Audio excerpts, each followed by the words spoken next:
Hello. Welcome to day 7 of Vlogmas. We have finally reached a full week. Today, we are going to be talking about what is the veteran-owned certification and why you need it. Now, there are different types of veteran-owned certifications that you can receive. I'm not going to dig into the disabled veteran-owned business certification today because I'll be talking about that tomorrow for you guys.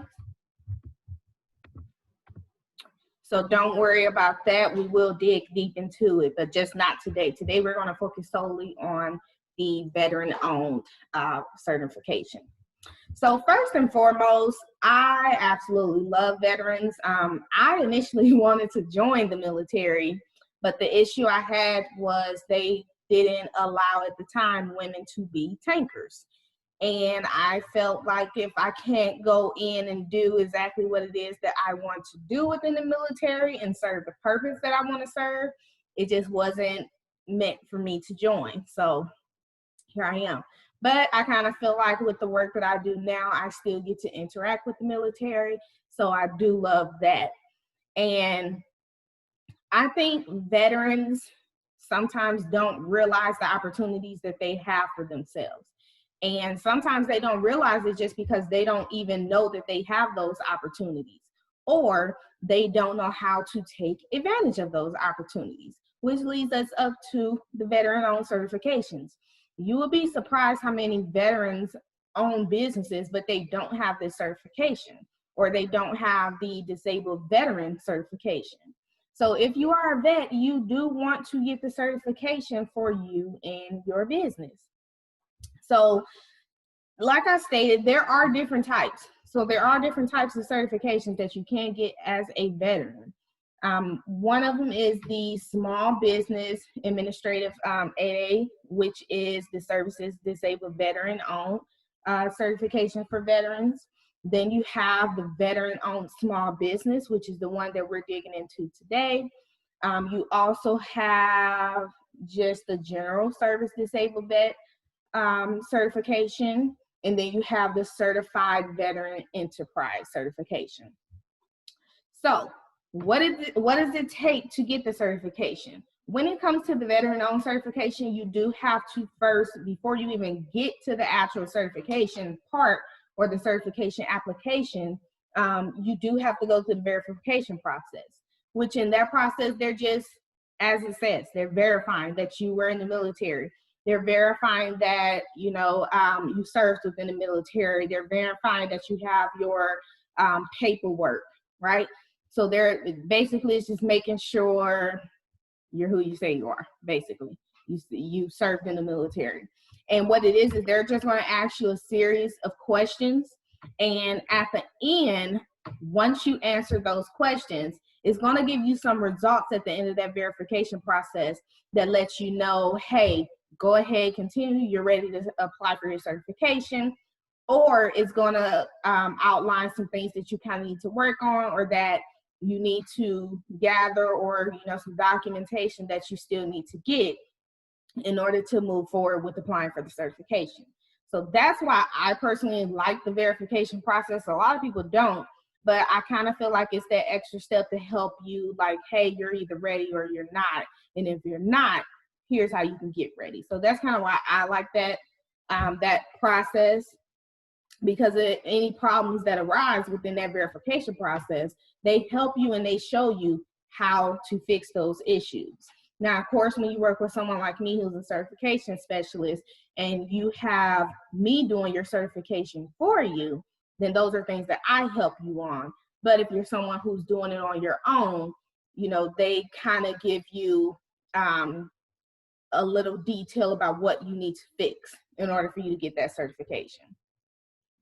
So the qualifications for applying, of course, is generally just like any other certification. You need to be 51% owned by a veteran. You need to have, of course, military status. You can't get the certification if you are not a veteran, period. That's why they call it a veteran-owned business. And then you also need to be registered within SAMs. So to be honest, if you're going after any certification, you need to go ahead and get your SAMS registration, because you're going to need like your cage code. You're going to want to connect your SAMS to the certification, things like that. So go ahead and do that. If you do not know how to get registered within SAMS, that is a service that I offer. So go to my website, www.hh3construction.com, and sign up for a meeting with me, and we can kind of discuss how I can help you with that. The last thing that I want to say is do your research. So let's say you do the verification process and it tells you that you still have some documents that you need to gather, or you know, you have some things that you still need to prep. Do your research on those things and get those things together. Don't try and go and submit after it's already told you that you need to work on some things, because the only thing that's going to happen is you're just going to get pushed back and you're going to have to do it all over again. So if you need help doing your research, or if you say, hey, I don't, because the veteran-owned, it's not as bad as the 8A when it comes to processing and paperwork, but it's up there. So a lot of people struggle with applying for that certification just because of the time that you have to put towards it and the paperwork that you have to get for it as well. So if you are someone who just doesn't want to do that process and you're like, hey, I'd rather pay somebody else to get this done for me so that we can make sure that it's right the first time, definitely go to my website and schedule a session with me so that we can go ahead and get you taken care of. Another thing that I would recommend is going ahead and looking up projects. Start looking up some projects. You can go to fbo.gov and look up some projects that are going on. See what the capacity levels have to be. See, you know, what other requirements besides the certification do you have to have. I always teach my clients to set your business up. That way you do not have to get ready when you have a bid in hand. So if you do have any questions, or if you are someone who is going for the veteran-owned certification, comment below.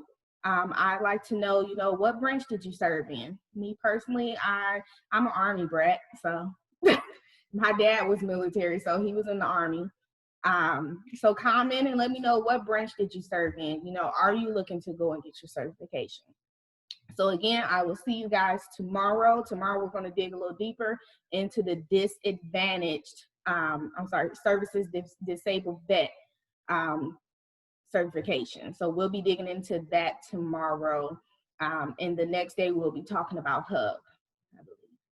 So I will see you guys tomorrow.